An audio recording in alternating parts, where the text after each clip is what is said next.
Good morning and welcome to A Few Moments with the Rev. I'm Greg Johnson and I welcome you to this conversation this morning. It's a short conversation, but it's part of the programming that I have added during the lockdown period and during this pandemic time. For the last 4 weeks, we've been sharing together a program, a writing actually that I found on Facebook, created by and I'm reading it to get it correctly, the Virginia Commonwealth University. They have a program for students who are also in recovery, and they're known as RAMs in Recovery. I love the name. And it allows students to be able to deal with recovery from whatever addiction it might be as they continue and as they go forward in their academic life. And the item that I found and from which I've been basing these last weeks, and it will be a 10-week session altogether, it's entitled 10 Secrets, not really secrets, 10 Secrets People in Recovery from Addiction Know that could help us all survive the global pandemic. And we began with that with which we always begin in the world of 12-step, and that is, we are powerless. We talked about halt. Don't get too hungry, angry, lonely, or tired. We talked about progress, not perfection. And last week, we discussed serenity.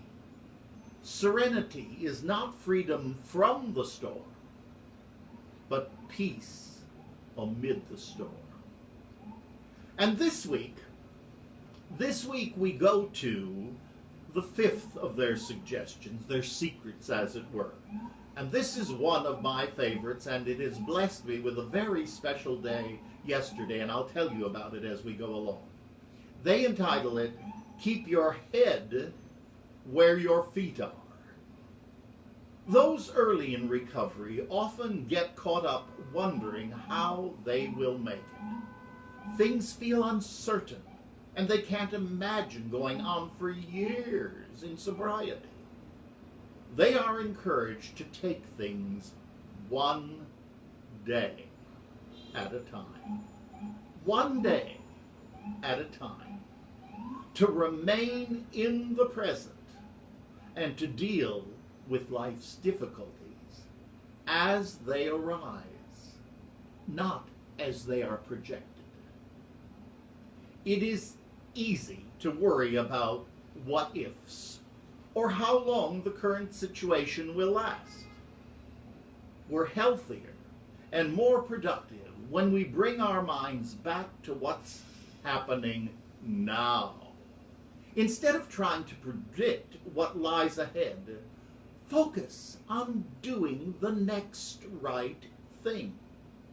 As is often said in recovery meetings, meditation and other forms of mindfulness can help immensely.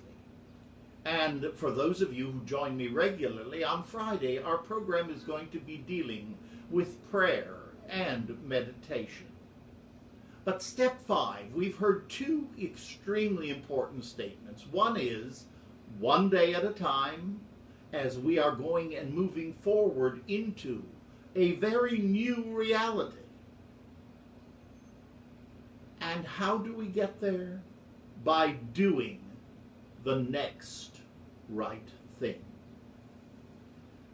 Now, as I read this, I immediately thought of my very most favorite passage in the book Alcoholics Anonymous. Of course, I couldn't remember what page it was on, but it came to me and I thought, I must include this in our conversation this morning. So, thanks to technology, I Googled the phrase. It brought me to several pages, but it didn't tell me the exact page. But it gave me a wonderful opportunity to review yesterday, the entire afternoon, literally taking a journey through the first 164 pages of Alcoholics Anonymous, the text on which all the 12-step programs are based, and I'm using the third edition. Well, toward the end of the afternoon, my efforts were rewarded as I found on page 130 my very most favorite paragraph, and I remember back in 1985 reading this for the first time. We've talked about the dream world that we lived in our days of addiction. And we know that this dream world has been replaced by a great sense of purpose, accompanied by a growing consciousness of the power of God, God as we understand God at this moment in our lives. And here comes the phrase that I have treasured and that I try to live by. We have come to believe He, the higher power, God, would like us to keep our heads in the clouds with Him, but that our feet ought to be firmly planted on earth.